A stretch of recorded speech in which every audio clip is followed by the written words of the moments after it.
Good afternoon. Today is the 29th of June and it's time for another one of the very vague vlogs. We're off today to Royal Victoria Country Park, which is in an area called Netley, near Southampton.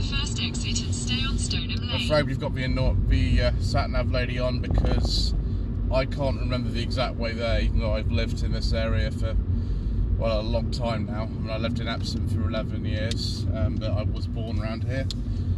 I lived here till 2007, so you'd think I'd know the area by now, but there are certain places that I don't know. So we're on the way there, and it's time to talk about a few things. One of them is the fact that the Rover 45 now has working air conditioning, which is a huge relief. I am extremely pleased about it. And I went down this morning to a place near Southampton Docks. At the roundabout, take the second exit onto the M27 slip road to Portsmouth, Fareham. Thank you, sat-nav lady. Went down to a place near the docks in Southampton, and for just £49.50, my air conditioning is fixed, and I am very, very happy. The gentleman who fixed my air conditioning for me said that it was the cleanest Rover he'd ever seen in his life, and I was ecstatic about such comments. So that's really good. The other thing is that the social event that I think we've mentioned in collaboration with the Cars You Don't See Anymore Facebook group, that is probably going to happen the second half of August. We believe at the moment. I'm going to try to avoid the bank holiday weekend because I think a lot of people will be doing other things then, so we'll try to avoid that one, and we'll get that planned and let you know as soon as we've actually got a date for that. Exit it will the roundabout probably onto be the slip road at the Lady Bow Reservoir, which is in the Peak District. in a quarter of a mile. Reasonably central Merge part of the onto country, M27. and it'll be good to see people there. The other plans for the Rover are that we get the stereo changed over. Because it's a Becker unit that I've got in the car, it's actually a real pain to change because it needs specialist Continue tools. on M27 for 4 miles. It needs specialist tools to actually change over, and you have to go and actually buy these special tools to take it out. It might only be a single DIN unit, which it is, but because Halfords at the moment are not fitting stereos to cars, at least in 2 of the local branches here that I've tried, I'm going to have to find either somewhere else to do that or just be very patient.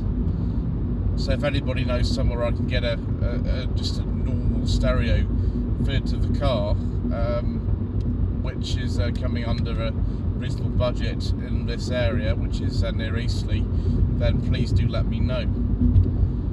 I'll also at some point be getting a spare key cut for the car. I've managed to change over the battery and the key fob that I already had, but the car only came with one key fob and key. A lot of you will know, if you're familiar with Rovers from the 90s and early 2000s, that you have to have a separate key and a key fob, unless you're talking about a 600. The others of them generally have a separate key and a key fob, and the programming of the key fobs can be a little bit difficult.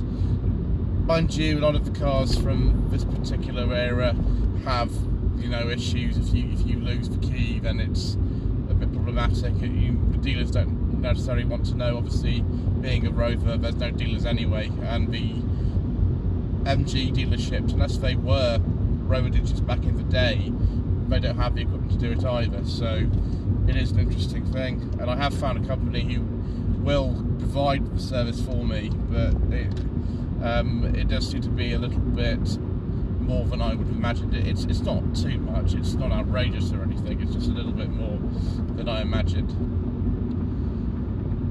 So after that, once we have the stereo in, once we have the second key fob programmed, I've already had the key cut. That wasn't very expensive. I mean, it never used to be, and it continues not to be because there's no chip in the key.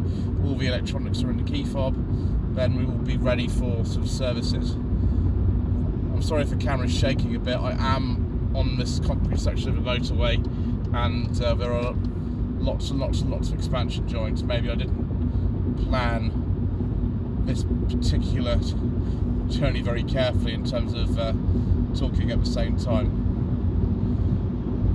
So at the moment we are still investigating whether or not we replace the Seat. We're actually in the Seat today. You probably can tell because you can see a bit of the bonnet. We're just investigating whether or not we do that. Haven't come to a decision about that yet. It's a very good car actually. This morning we managed to take a mountain bike. Junction 8, take the A302 exit to Sobak Rotan E, Hamble. I managed to take a mountain bike in the back because my lady wife's bicycle needed a service, so that will go straight in. As long as you take the parcel shelf off and fold the seats, the bicycle goes straight in without having to take the front wheel off, which is pretty good actually. That's not too bad. That's one of the advantages of this car, is that it's very spacious. Also, currently I've been going for 8 minutes. Turned the camera on slightly after we left, and I am getting, at the moment, if I can look through my fuel computer, I'm already getting 51 miles per gallon on that journey. That's pretty good, and it's just going up all the time. We're in a 50 limit here. So, yes, it has to be something economical and spacious that we'll replace it with, if we decide to go down that road. Over the weekend I did film an episode of a review series. I actually had a problem in that the car which was originally going to be filmed was not available on the day, and the owner brought me another car which you will see. It's not a no budget reviews car, because there is absolutely no way that you could buy that car for under £1,000. There's just no way at all that you'd be able to do that. So what I had to do was start a new series unexpectedly called Contingency Reviews. That's the only title I can think of at the moment. It's not very exciting, but it really is a contingency thing. In a quarter of a mile, at junction 8, take the A3024 exit to Sobak Rotan E, Hamble. My gosh, the sat nav lady is getting a bit confused about the names of places on the signs. So yes, it's contingency reviews. It really is filmed in exactly the same style as no budget reviews. Exit at junction 8. Wow. Gosh, if that had happened anything, I would have actually had evidence on my camera or something. There we go. That's why people carry dash cams. In a quarter of a mile, at the roundabout, take the third exit onto I'm not going to say whose fault that was. We'll not comment. So yeah, contingency reviews. I hope you do enjoy it. It would be the sort of car normally we do on Tweed Jacket reviews, but I literally was there, and he wanted to provide me with something, because I had a journey of about an hour and 10 minutes to get to the filming location, so he didn't want to let me down, which is very nice of him. And so yes, he provided me with another car. I quite liked it. I don't know what the rest of you will think of it. It is the sort of thing, if you watch the High Peak Autos channel, that Matt from High Peak Autos would very, very much review, and he'd very much like it.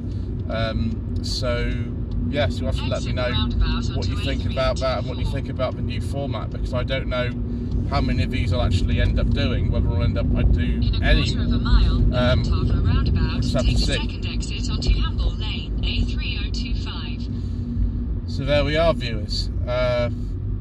That's pretty much it.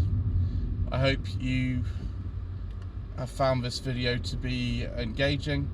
I do hope that that you will subscribe to the channel for more if you haven't already done so. I do hope you'll like this video and leave a comment below. I've got a Facebook page, it's facebook.com/Lloyd Vehicle Consulting, and I've also got Instagram, instagram.com/Lloyd_Vehicle_Consulting. Thank you ever so much indeed for watching. This has been the 9th very vague vlog.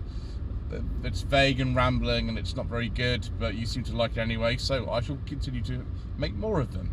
Thank you very much.